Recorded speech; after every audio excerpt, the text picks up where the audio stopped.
Are you ready? Bet I am. It's time for the party.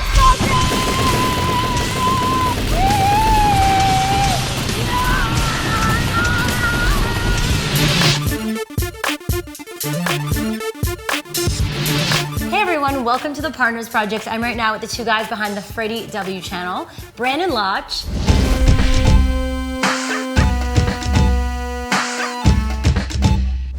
And of course, Freddie Wong.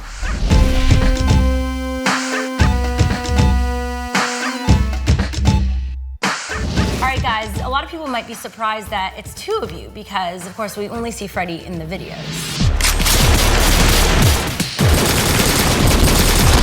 Rico, drop it! Yeah, I'm usually the guy in front of it, but people don't seem to realize that the camera doesn't float around on its own. It's not like a magical camera. Wait, your arm can't go that far? Yeah, no, surprisingly, there's someone holding that camera, and that someone is usually Brandon here. But there is a reason why you decided not to do it, both of you on this channel. The biggest reason to have a single person, we felt that with YouTube, everything plays better when it's a single personality, a single focal point for the audience, and so Freddie likes being on camera a little more than I do, and so ended up being Freddie. Better looking too, come on. How do you feel when he says that? It hurts. It hurts, but if you learn to accept it, really. So how did you guys start working together? We were on the same floor freshman year at USC, and we had done like action movies in high school, both of us sort of independently, and like the first thing we did was the movie Aces, which was shot in the break room.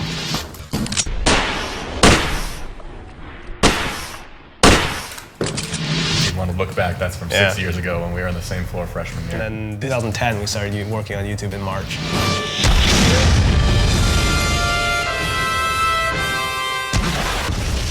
Only March 2010, the Freddie W channel really started growing. We had the Guitar Hero video, which is like another story. In March, we decided we had a break in our schedule, so we decided to finally go for it and commit to it. That's crazy, March, and it's already grown so much. I mean, it's been a lot of fun. It's also been a lot of work too. It's the kind of work that you don't mind doing at 3 a.m. though. It's the kind of work where it's just about every video, we could finish it in a reasonable amount of time, but we end up like at the last minute adding extra things to it, adding little things, and we end up being up all night. Well, let's talk about Guitar Hero. There's a video. You are a professional Guitar Hero player. Ex-professional Guitar Hero player. You've been retired. Well, nobody plays Guitar Hero competitively anymore, which is too bad. Everyone had dreams of it becoming like the next form of musical expression, but surprisingly, it didn't turn out that way. You should have seen the tears when the World Series of Video Games was canceled. I was inconsolable for weeks. Oh, no. Yeah, I locked myself in my room. Yeah. For about a year, I played Guitar Hero, like competitively.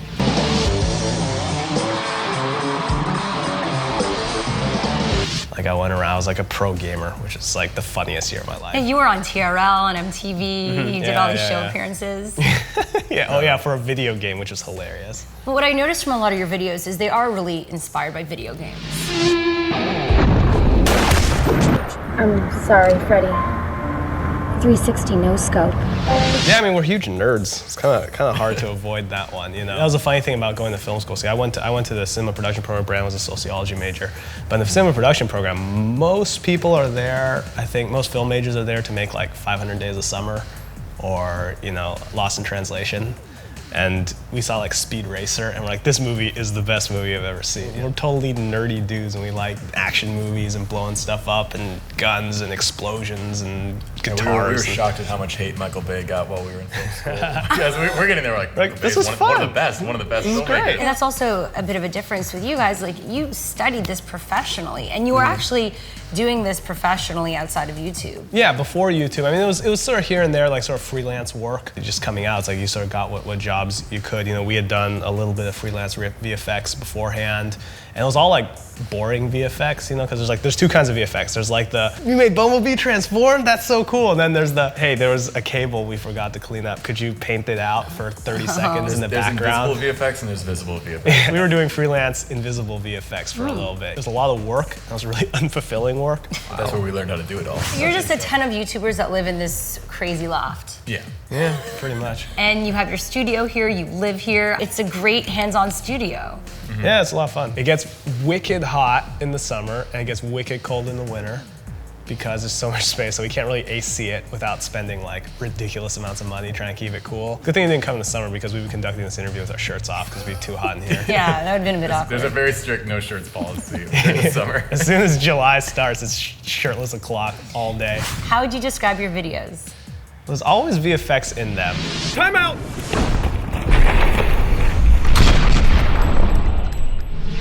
We're big fans of action movies, so a lot of them are action-oriented. Our videos really are just a sample of what we wish that we could go onto YouTube and watch every single day. It's just basically what we're fans of and what we'd like to watch, and we just make it. What's your favorite video? My personal favorite is the Chrono Trigger one.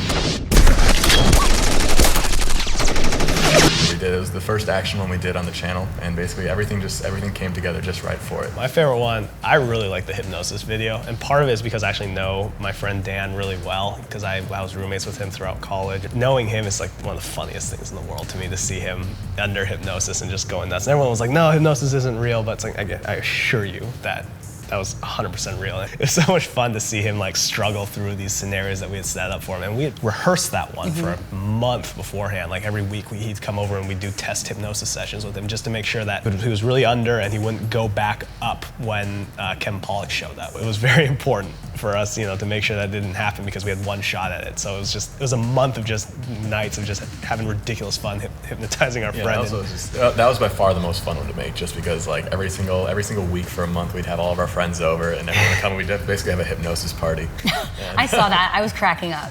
Getting Kevin Pollak, is that fun for you, being able to get other kind of notable personalities in your videos? Yeah, it's always very cool. When we get the chance to meet with sort of more notable individuals in the course of doing what is essentially sort of weekly fun, mess around online videos, and it's like occasionally it's kind of cool, to get someone like that. Are you planning on any others? We're open. In the works. Yeah, we're working on some stuff, but we always say if you want to try making the movie in a sort of different way.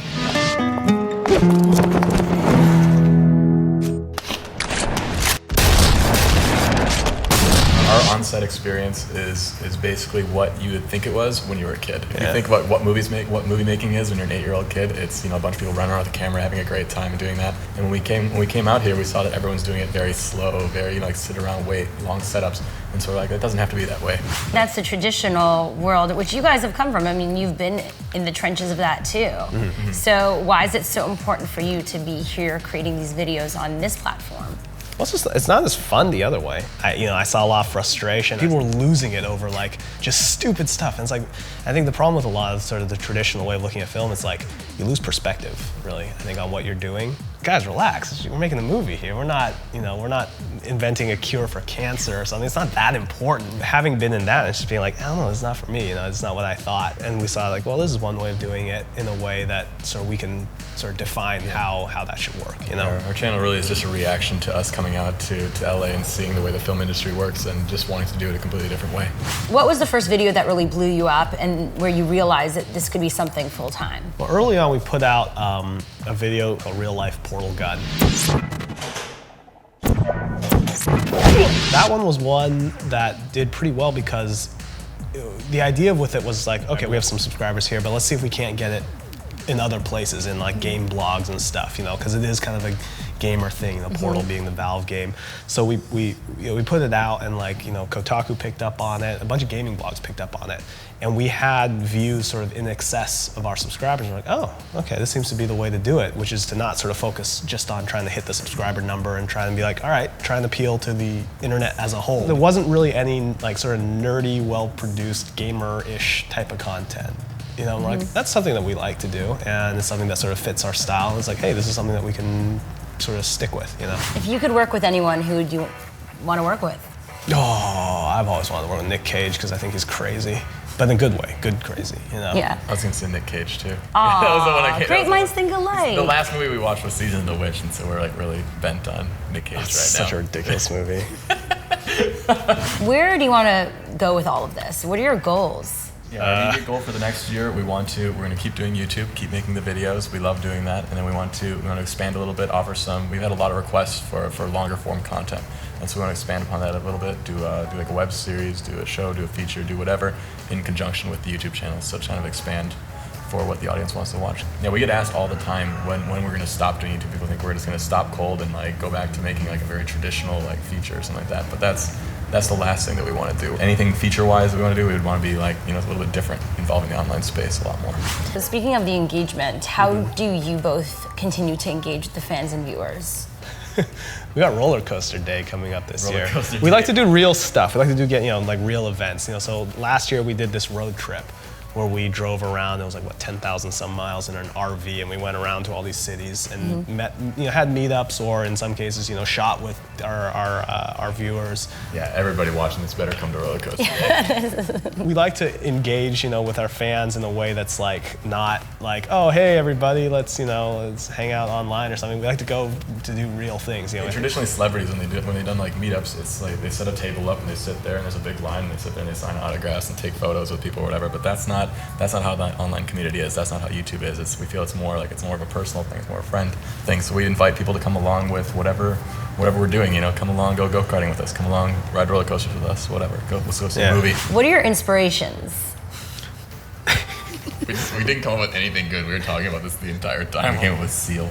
The phase where we listen to Kiss from a Rose every hour, like at a certain time. On the hour. Did not. Yes, we did. Yeah. Yes, we did. It's usually right before lunch. I'm like, and I would shout out, like, guys, what time is it? Like, is it? And then, We're here a lot. we tend to spend a lot of times here, yeah. For me, it's always guys who just sort of like do whatever the heck they want and really don't care. Badasses. Yeah, like I know, like Herzog, like Werner Herzog, for example, is one of those guys who just like, if you look at the kind of movies they makes and you're like, why would he make a movie like this or something? It's always just pretty much just like, I wanted to do it. I was like, I respect that. Action-wise, we're very, very inspired by the Hong Kong film industry.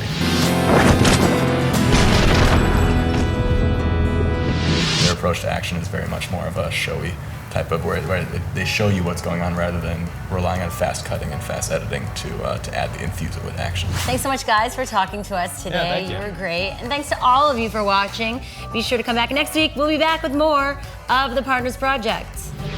Thank you so much to Freddie and Brandon for talking to us. They rock. You could subscribe to the Freddie W channel right here. Subscribe to us right here.